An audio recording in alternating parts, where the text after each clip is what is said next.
I'm Charlie Bright of Gold Derby, and today I'm speaking with Aaron Horvath, the director of the Super Mario Brothers movie, as part of our Meet the Experts film animation panel. Um, uh, what's interesting about this movie is there have been a lot of movies based on video games, but you know this one just works so well. And I was curious as to, was there anything that was central in your approach to this movie so that it wasn't viewed the same as other movies that were based on video games? Yes. I think that my directing partner, Michael Jelinek, and I early on decided that this movie should be a cinematic expression of a gameplay experience.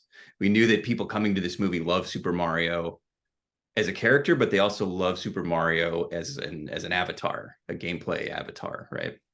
Um, so we were thinking about like all the times that we've spent playing Super Mario Brothers and the kind of like visceral emotions that you can feel when you're playing the game, like fear and anxiety and excitement, and we wanted to encapsulate those feelings in cinematic moments. So for us, it was the challenge of blending the emotional experience of playing a game with the emotional experience of watching a movie. So I think that sort of core approach informed us all throughout. Was the Mario games a big part of your either childhood or adolescence? Yeah. Yes, huge part of my childhood, a huge part of my adolescence, a huge part of my adult life. I think this movie is like a huge payoff for all the moments that I spent playing Super Mario Brothers games and like probably should have been doing something else. Uh, so now I can tell my parents that all the time that I looked like I was wasting in my room playing video games was actually, it was research. I was preparing for this one moment in my life. You have a lot of wonderful voice casting in this movie, and what I'm curious about is, was there any character who was particularly tough to cast the right voice for? Casting, I don't know. I think like we loved all our actors and they were all super excited to be a part of it. Like everybody loves Super Mario Brothers, and everybody in the cast is plus or minus a few years, like the same age. Like we all experienced the Super Mario Brothers craze kind of early on, and have like a absolute fondness for it. Um, but I think Jack Black was the toughest to nail the voice of the character, partly because he's playing a little bit against type. Like he does have the rock and roll persona with Tenacious D, but usually in a movie, like he plays like a sweet guy, and his voice is gentle. But we knew that like because he had this rock and roll persona, like he could give like a really big, imposing performance. So we actually ended up uh, doing a little bit of like post-production work on his voice just to see what does it sound like if we process the voice a little bit to make it sound a little more like a menacing dragon, and then we played that back for him, and he's like, oh, this sounds so cool. He was listening to it in his own headphones in the recording booth, and it was so much fun for him to hear the processed voice in his own headphones that he naturally like fell into this performance, and we didn't end up using any of like the post processing at all. And he just had a ton of fun with it. So we spent a lot of time dialing the character, to get the performance just right, and I think it really paid off. One of the other things I think is so rewarding about this movie is you're not just seeing things from like Super Mario Brothers, that specific game, but you're incorporating other aspects of Mario games. Like the one I think that comes to mind is having Rainbow Road from Mario Kart Mm-hmm. in the movie, and I was wondering where the idea came from to incorporate those other aspects of Mario into this movie. I think it was just that Nintendo and Super Mario Brothers were the wellspring of like all the ideas. I think a lot of the times when filmmakers get a property like this, they want to put their own stamp on it, either because they don't understand it or because they think that the audience needs to be surprised in some way that like if you put a Rainbow Road chase in the movie, then well, why wouldn't you just go play Mario Kart?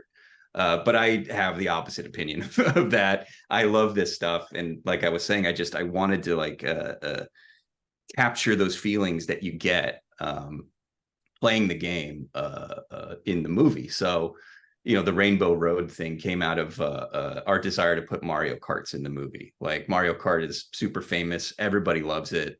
Like chances are too, if you haven't played any other Super Mario Brothers game, you've played Mario Kart at some point at like a party with a bunch of friends.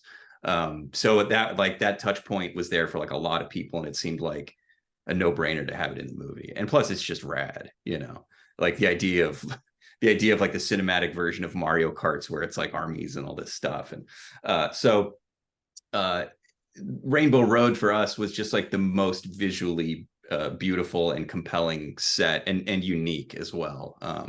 We also looked at things that were consistent in the Mario games, because there's been almost 40 years now of Super Mario Brothers games that have been made, and a lot of them are very visually distinct. So part of our approach was looking at like what are the elements that are consistent throughout those games, and rainbows are in a lot of them. So that was I think part of the decision that went into that.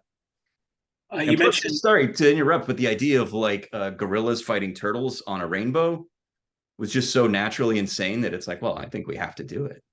I mean, how can you not? Yeah, it was right there for the taking.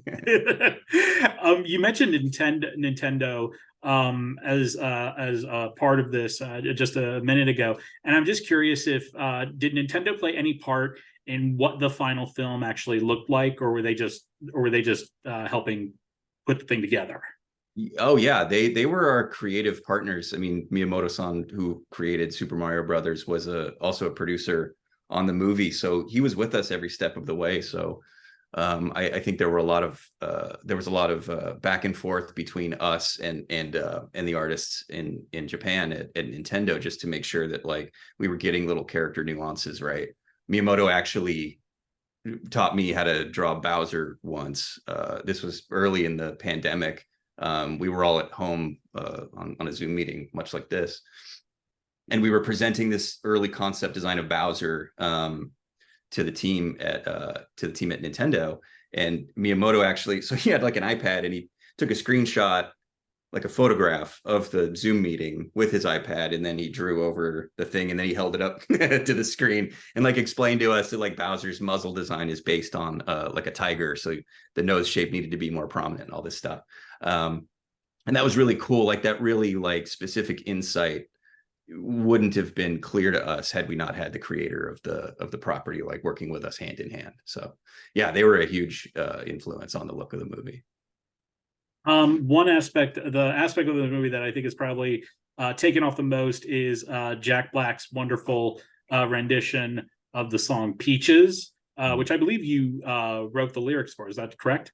I co-wrote the lyrics with Co-wrote the lyrics. Yeah, Michael and Jack and Eric, our editor.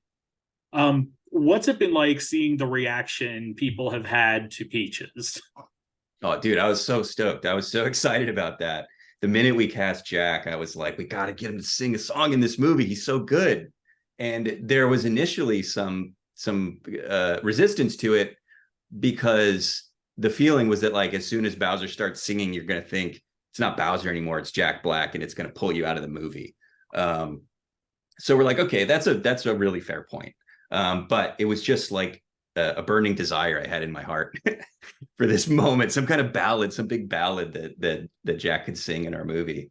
And so we just kept it in our minds and in our hearts. And when we found the opportunity to do it, it was a really kind of narrow window where we had like a musical moment in a sequence that was working, but we were using like a pop song. And it was like that totally broke the movie, because there's no way that like Bowser would know a song by like Adele, right? It was really funny, but it's like, oh, that's weird. He wouldn't know that song. So we're like, oh, what if he did an original song? And the producers are like, well, okay, go try it. And we're like, this is it. This is our one chance. So Michael and Eric and I wrote the lyrics for this song, and made this like really like gnarly little demo with Eric doing the vocals. And we played it for the producers, and they liked it, our surprise and joy. And then we had to clear the next hurdle where they're like, well, now you got to get Jack on board. And it was like, that was like nail biting, because we had to send him the demo and say, hey, buddy, what do you think? And to our absolute shock and even more joy, he turned the song around by like the end of the week. He was so like stoked. He was so inspired to just do this like dumb little song in the middle of the movie that he and his engineer, musician, John Spiker, just like wrote the music for it, re-recorded it, added a verse, and turned it back around to us. And it was like this absolute lightning in a bottle moment. And, you know, I think it's my favorite part of the movie. And I'm really glad to see that audiences really responded to it as well. Well, Aaron, thank you so much for joining us. And we look forward to seeing you on our panel in just a little bit. My pleasure.